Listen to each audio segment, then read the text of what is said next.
Ồ, hàng mạ. Hàng mạ hai bà. Ồ, đưa môi thử một đưa môi. Ồ, một chút môi chăng.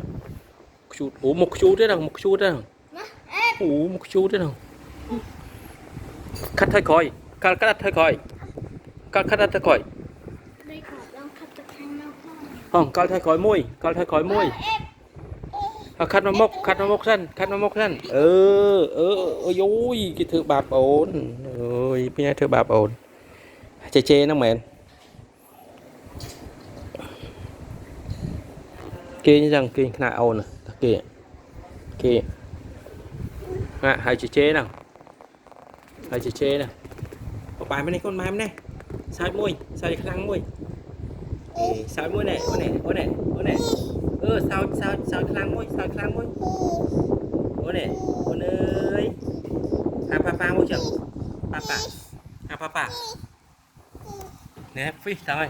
Papa.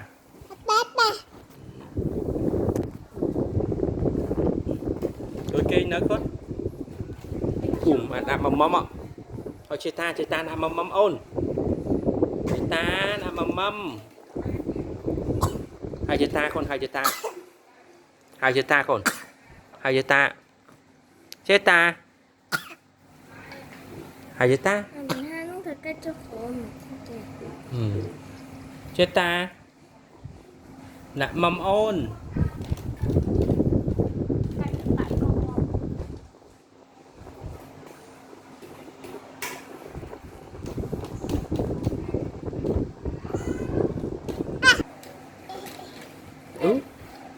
Mà khi lừa nào kia trong món. Có đây vừa vào cái nào. Vừa mà cồn. Kẹp thật ca hổ. Anh đã đền một sự dạng đây đó.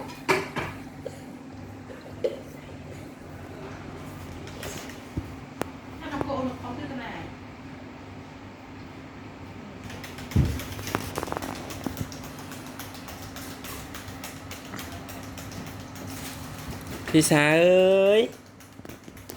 Sai bớt con sai bớt. Lisa ơi. Papa.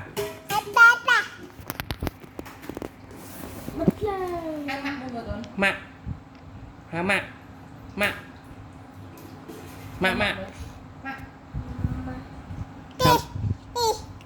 Sao mở? Thưa ôn. Cái thưa ôn này nè con. Cái thưa ôn này nè. Cái chạp à. Cái váy. Váy vinh con váy vinh. Đảo. Váy vinh. Đảo. Váy khăn.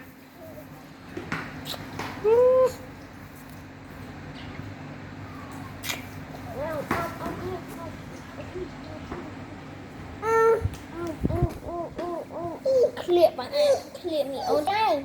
Bà hai khliệ ai kem ơi. Cái đồ xả thôi. Bà hai khliệ. Cái đồ lòng chui vô, cái đồ ô sữa. Ui chà.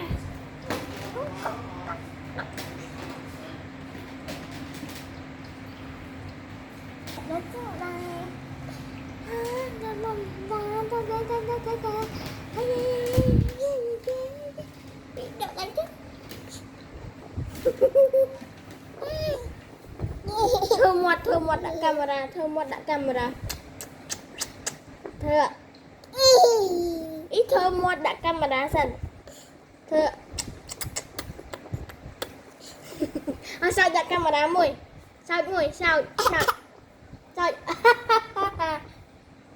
sao cái tục một đó. Sao cái tục một. Sao ôi, chồng biết chảy nhá.